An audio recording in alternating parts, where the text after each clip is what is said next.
ಇಲ್ಲಿವರೆಗೆ ನಾವು ಹೇಳಿದ್ದು ಬರೀ 10%, 10% ಇನ್ನೂ ಎಲ್ಲವೂ ಇದೆ. ಎಲ್ಲ ಇಟ್ಕೊಂಡು ಕೂತ್ಕೊಂಡಿದ್ದೀವಿ ನಾವು, ಸುಮ್ಮನೆ ಬೊಗಳೆ ಬಿಡ್ತಾ ಇಲ್ಲ. ಇಲ್ಲಿ ಸರ್ಕಾರ ಇವತ್ತು ನಮಗೆ ಹೇಳಿ ಆಯ್ತು ತೋರಿಸು ಅಂತ ಹೇಳಿ, ತೋರಿಸಲಿಲ್ಲ ಅಂದ್ರೆ ನಮಗೆ ಅರೆಸ್ಟ್ ಮಾಡ್ಕೊಂಡು ಹೋಗಿ ನೀವು.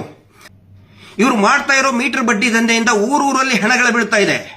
ಇದೇ ಧರ್ಮೋದ್ಯಮಿ ವೀರೇಂದ್ರ ಜೈನ್ ಮಾಡ್ತಾ ಇರುವಂತಹ ಒಂದು ಡ್ರಾಮಾ ಕಂಪನಿ, ಡ್ರಾಮಾ ಅಭಿವೃದ್ಧಿ ಯೋಜನೆ, ಗ್ರಾಮ ಅಭಿವೃದ್ಧಿ ಯೋಜನೆ, ಅದರಿಂದ ಊರೂರಲ್ಲಿ ಜಗಳ ಆಗ್ತಾ ಇದೆ ರೀ.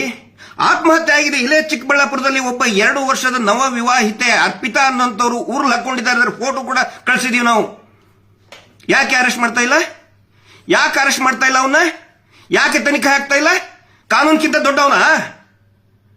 ಅವನ ತಮ್ಮ 106 ಕೊಲೆಗಳನ್ನ ಮಾಡಿದ, 106 ಹೆಣ್ಣು ಮಕ್ಕಳನ್ನ ಕೊಂದು ಕೊಲೆ ಮಾಡಿ ನೇತ್ರಾವತಿ ನದಿಯಲ್ಲಿ ಕಾಡಿನಲ್ಲಿ ಬಿಸಾಕಿದ್ದಾನೆ. ಅದರ ಸಾಕ್ಷಿ ನನ್ನ ಹತ್ರ ಇದೆ. ಸುಳ್ಳು ಮಾತಾಡ್ತಾ ಇದ್ರೆ ನನಗೆ ಅರೆಸ್ಟ್ ಮಾಡ್ಕೊಂಡು ಹೋಗ್ಲಿ. ನಾನು ತಪ್ಪು ಮಾತಾಡ್ತಾ ಇದ್ರೆ, ನಾನು ದಾಖಲೆ ಸಾಕ್ಷಿಗಳನ್ನ ಕೊಡದೆ ಹೋದ್ರೆ ಫಸ್ಟ್ ನನ್ನನ್ನು ಅರೆಸ್ಟ್ ಮಾಡಿ ಅಂತ ಸರ್ಕಾರ ಕೇಳ್ತಾ ಇದ್ದೀನಿ. ನಾನು ಬೊಗಳೆ ಬಿಡ್ತಾ ಇಲ್ಲ, ವಾಸ್ತವವನ್ನೇ ಹೇಳ್ತಾ ಇದೀವಿ ಇಲ್ಲಿ. ಅದಕ್ಕೆ ಎಲ್ರಿಗೂ ನಾನು ವಿನಂತಿ ಮಾಡ್ಕೊಳ್ತಾ ಇದ್ದೀನಿ. ಸುಮಾರು ಜನ ಕಾಲ್ ಮಾಡ್ತಾ ಇದ್ದಾರೆ, ವಿಶೇಷವಾಗಿ ಯೂಟ್ಯೂಬರ್ಸ್ಗಳು ತುಂಬಾ ಒಂದು ಕಾಳಜಿಯಿಂದ ಒಂದು ಕಾಲ್ ಮಾಡ್ತಾ ಇದ್ದಾರೆ. ಸಿಗ್ತೀವಿ, ಭೇಟಿ ಆಗಬೇಕು ಅಂತ ಹೇಳ್ತಾ ಇದ್ದಾರೆ. ಎಲ್ಲರಿಗೂ ನನಗೆ ಮಾತಾಡಕ್ ಆಗ್ತಾ ಇಲ್ಲ.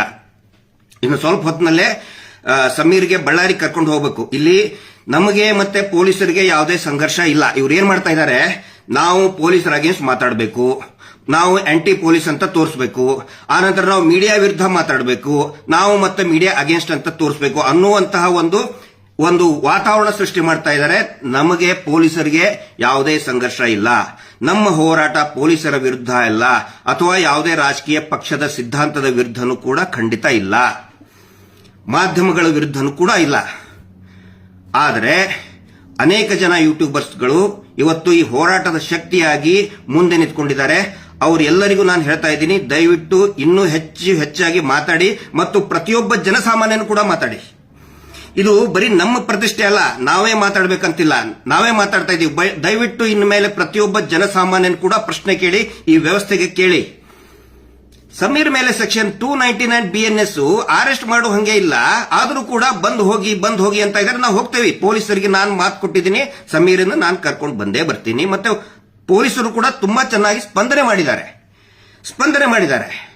ಅಲ್ಲಿ ಇರುವಂತಹ ಠಾಣಾಧಿಕಾರಿ ಇರ್ಬೋದು, ಬಳ್ಳಾರಿ ಅವರು ಇರ್ಬೋದು, ಹಿರಿಯ ಅಧಿಕಾರಿಗಳಿರ್ಬೋದು, ಮತ್ತು ಕರ್ಕೊಂಡು ಬಂದಂತ ನಿನ್ನೆ ನಮ್ಮ ಜೊತೆಗಿದ್ದಂತ ಎಲ್ಲಾ ಸ್ಟಾಫ್ಗಳು ಕೂಡ, ಬಳ್ಳಾರಿ ಪೊಲೀಸರು ಇರ್ಬೋದು, ಜಿಗಣಿ ಇರ್ಬೋದು, ಎಲ್ಲರೂ ಕೂಡ ಚೆನ್ನಾಗಿ ವರ್ತನೆ ಮಾಡಿದ್ದಾರೆ. ಆದ್ರೆ ನೋಡಿ, ಈ ಶೀನಪ್ಪ ಅನ್ನುವಂತ ವ್ಯಕ್ತಿ ಎಲ್ಲಾ ಯೂಟ್ಯೂಬರ್ಸ್ಗಳಿಗೂ ಕೂಡ ನೋಟಿಸ್ ಕೊಟ್ಟು ಬ್ಲಾಕ್ ಮಾಡಿಸಿದ. ಅದೇ ಶೀನಪ್ಪನ ವಿರುದ್ಧ 10 ವರ್ಷದವರೆಗೆ ಶಿಕ್ಷೆ ಆಗುವಂತಹ ಸುಗ್ರೀವಾಜ್ಞೆ ಇದ್ರೂ ಕೂಡ ಯಾಕೆ ಅರೆಸ್ಟ್ ಮಾಡ್ತಾ ಇಲ್ಲ? ಯಾಕೆ ಅವನು ಕರ್ಸ್ಕೊಳ್ಳಿಲ್ಲ ಪೊಲೀಸ್ ಸ್ಟೇಷನ್ಗೆ? ಇವರು ಮಾಡ್ತಾ ಇರೋ ಮೀಟರ್ ಬಡ್ಡಿ ದಂಧೆಯಿಂದ ಊರೂರಲ್ಲಿ ಹಣಗಳು ಬೀಳ್ತಾ ಇದೆ. ಇದೇ ಧರ್ಮೋದ್ಯಮಿ ವೀರೇಂದ್ರ ಜೈನ್ ಮಾಡ್ತಾ ಇರುವಂತಹ ಒಂದು ಡ್ರಾಮಾ ಕಂಪನಿ, ಡ್ರಾಮಾ ಅಭಿವೃದ್ಧಿ ಯೋಜನೆ, ಗ್ರಾಮ ಅಭಿವೃದ್ಧಿ ಯೋಜನೆ, ಅದರಿಂದ ಊರೂರಲ್ಲಿ ಜಗಳ ಆಗ್ತಾ ಇದೆ ರೀ. ಆತ್ಮಹತ್ಯೆ ಆಗಿದೆ. ಇಲ್ಲೇ ಚಿಕ್ಕಬಳ್ಳಾಪುರದಲ್ಲಿ ಒಬ್ಬ 2 ವರ್ಷದ ನವ ವಿವಾಹಿತೆ ಅರ್ಪಿತಾ ಅನ್ನೋಂಥವ್ರು ಊರಲ್ಲಿ ಹಾಕೊಂಡಿದ್ದಾರೆ. ಅದರ ಫೋಟೋ ಕೂಡ ಕಳಿಸಿದೀವಿ ನಾವು. ಯಾಕೆ ಅರೆಸ್ಟ್ ಮಾಡ್ತಾ ಇಲ್ಲ ಅವನ್ನ? ಯಾಕೆ ತನಿಖೆ ಆಗ್ತಾ ಇಲ್ಲ? ಕಾನೂನಿಗಿಂತ ದೊಡ್ಡವನ? ಸಂವಿಧಾನಕ್ಕಿಂತ ದೊಡ್ಡವರಾದ್ರೆ ಎಲ್ಲಾದ್ರು? ಇದನ್ನ ನಾನು ಕೇಳ್ತಾ ಇದ್ದೀನಿ. ಪಾಪ ಸಮೀರ್ ಒಂದು ನ್ಯಾಯದ ಆಗ್ರಹ ಮಾಡಿದ್ದಕ್ಕೆ ಅವನ ಮೇಲೆ ಸೋಮೋಟೋ ಅಂದ್ರೆ ಸ್ವಯಂ ಪ್ರೇರಿತ ದೂರು ದಾಖಲು ಮಾಡಿದ್ರಿ. ಸುಗ್ರೀವಾಜ್ಞೆಯಲ್ಲಿ 11-12 ಜನ ಹೆಣ್ಮಕ್ಳು ಕಂಪ್ಲೇಂಟ್ ಕೊಟ್ಟರು. ಆ ಚೀನಪ್ಪನ ಮೇಲೆ, ಅನಿಲ್ ಕುಮಾರ್ ಮೇಲೆ, ಮೀಟರ್ ಬಡ್ಡಿ ದಂಧೆ ಮಾಡ್ತಿರುವಂತ ಅನಿಲ್ ಕುಮಾರ್ ಮೇಲೆ ಯಾಕೆ ಅರೆಸ್ಟ್ ಮಾಡಿಲ್ಲ? ಆ ಪ್ರಶ್ನೆ ನಾವು ಕೇಳ್ತಾ ಇದ್ದೀವಿ. ದಯವಿಟ್ಟು ಎಲ್ರಿಗೂ ಒಂದು ವಿನಂತಿ ಮಾಡ್ತಾ ಇದ್ದೀನಿ. ಇವತ್ತು ಸಾಯಂಕಾಲದವರೆಗೆ ಏನಾಗುತ್ತೋ ಅನ್ನೋದು ಗೊತ್ತಿಲ್ಲ. ಈಗ 1 ಗಂಟೆಯಲ್ಲಿ ಸಮೀರ್ ಅವ್ರನ್ನ ನಾನು ಕರ್ಕೊಂಡು ಹೋಗ್ತಾ ಇದ್ದೀನಿ.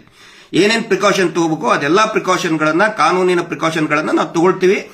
ಓಡಿ ಹೋಗುವಂತದ್ದೇನಿಲ್ಲ ಇಲ್ಲಿ. ನಾನು ಯಾಕೆ ಇಷ್ಟೊಂದು ಇದು ಮಾಡ್ತಾ ಇದ್ದೀನಿ ಅಂದ್ರೆ, ನಾನು ವೈಯಕ್ತಿಕವಾಗಿ ಮತ್ತು ಈ ಹೋರಾಟಗಾರರು ಜೈಲಿಗೆ ಹೋಗೋದಕ್ಕೆ ನಾವು ಹೆದರ್ಕೊಂಡಿಲ್ಲ. ಪಾಪ ಆ ಹುಡುಗ ಈಗ ಇನ್ನು 20-21 ವರ್ಷ. ಅವ್ರ ತಾಯಿನೂ ಕೂಡ ಬಹಳ ವೆರಿ ಸಿಂಪಲ್ ಫ್ಯಾಮಿಲಿ. ಅದು ಹಿಂದೂ ಧರ್ಮದ ಬಗ್ಗೆನೂ ಗೌರವ ಇದೆ, ಇಸ್ಲಾಂ ಧರ್ಮದ ಬಗ್ಗೆನೂ ಆ ವ್ಯಕ್ತಿಗೆ ಗೌರವ ಇದೆ, ಕ್ರಿಶ್ಚಿಯನ್ ಧರ್ಮದ ಬಗ್ಗೆನೂ ಗೌರವ ಇದೆ ಆ ವ್ಯಕ್ತಿಗೆ. ಅವನು ಒಬ್ಬ ಭಾರತೀಯಾಗಿ ಕೆಲಸ ಮಾಡ್ತಾ ಇದ್ದಾನೆ, ಒಬ್ಬ ಕನ್ನಡಿಗಾಗಿ ಮಾಡ್ತಾ ಇದ್ದಾನೆ. ಪಾಪ ಅಂತ ಹುಡುಗನ್ನ ಜೈಲಿಗೆ ಹಾಕಬೇಕು ಅಂತ ಹೇಳಿ, ಜೈಲಿಗೆ ಹಾಕಲೇಬೇಕು ಅಂತ ಹೇಳಿ ಈ ನಕಲಿ ದೇವಮಾನವ ಸರ್ಕಾರದಿಂದ ಒತ್ತಡ ತರ್ತಾ ಇದ್ದಾನೆ. ಹಿಂಗಾಗಿ ಈ ವಿಷಯವನ್ನ ನಾನು ಸಾರ್ವಜನಿಕರ ಗಮನಕ್ಕೆ ತರ್ತಾ ಇದ್ದೀನಿ. ನಾವು ಯಾರು ಎಲ್ಲಿ ಓಡಿ ಹೋಗಲ್ಲ, ಸಮೀರ್ ಆಗ್ಲಿ ನಾವಾಗ್ಲಿ ಯಾರು ಕೂಡ ಎಲ್ಲಿ ಓಡಿ ಹೋಗಲ್ಲ. ಪೊಲೀಸರ ಮುಂದೆ ಹಾಜರಾಗ್ತೀವಿ. ಏನಾದರೂ ವ್ಯತ್ಯಾಸ ಆದರೆ ಈ ಸರ್ಕಾರನೇ ಹೊಣೆ ಆಗುತ್ತೆ. ಆಸ್ ಇಟ್ ಈಸ್ ನಾನು ಹೇಳ್ತಾ ಇದ್ದೀನಿ. ಒನ್ಸ್ ಅಗೇನ್ ನಾನು ಪ್ರಶ್ನೆ ಕೇಳ್ತಾ ಇದ್ದೀನಿ. ಹಿಂದೂ ಮುಸ್ಲಿಂ ಮತ್ತೆ ಸುಳ್ಳು ಹೇಳಿ ಫೇಕ್ ಅಲ್ಲಿ ಮಾತಾಡ್ತಾ ಇವನು ಹಾಕಿರೋ ಬಿಸ್ಕೆಟ್ ತಿಂದು ಮಾತಾಡ್ತಾ ಇದ್ದೀರಲ್ಲ, ಒನ್ಸ್ ಅಗೇನ್ ನೀವೇ ಉತ್ತರ ಕೊಡಿ. ನಿಮ್ಮ ಮನೆ ಹೆಣ್ಮಕ್ಳಿಗೆ ಮೊದಲು ಉತ್ತರ ಕೊಟ್ಟು ಆಮೇಲೆ ಹಿಂದೂ ಮುಸ್ಲಿಂ ಮಾತಾಡಿ. ಲಾಸ್ಟ್ ಕೊನೆಗೆ ಐ ರಿಪೀಟ್, ನಿನ್ನ ಮನೆ ಹೆಣ್ಮಗಳನ್ನ ಒಬ್ಬ ಹಿಂದೂ ಎತ್ಕೊಂಡು ಹೋಗಿ ಹಾಳು ಮಾಡಿದ್ರೆ ಆಯ್ತಪ್ಪ ಹಿಂದೂನೇ ಮಾಡಿದ ಅಂತ ಸುಮ್ಮನೆ ಇರ್ತೀಯ ಮಗನೇ? ಉತ್ತರ ಕೊಡು ಲೋಫರ್. Justice for Soujanya.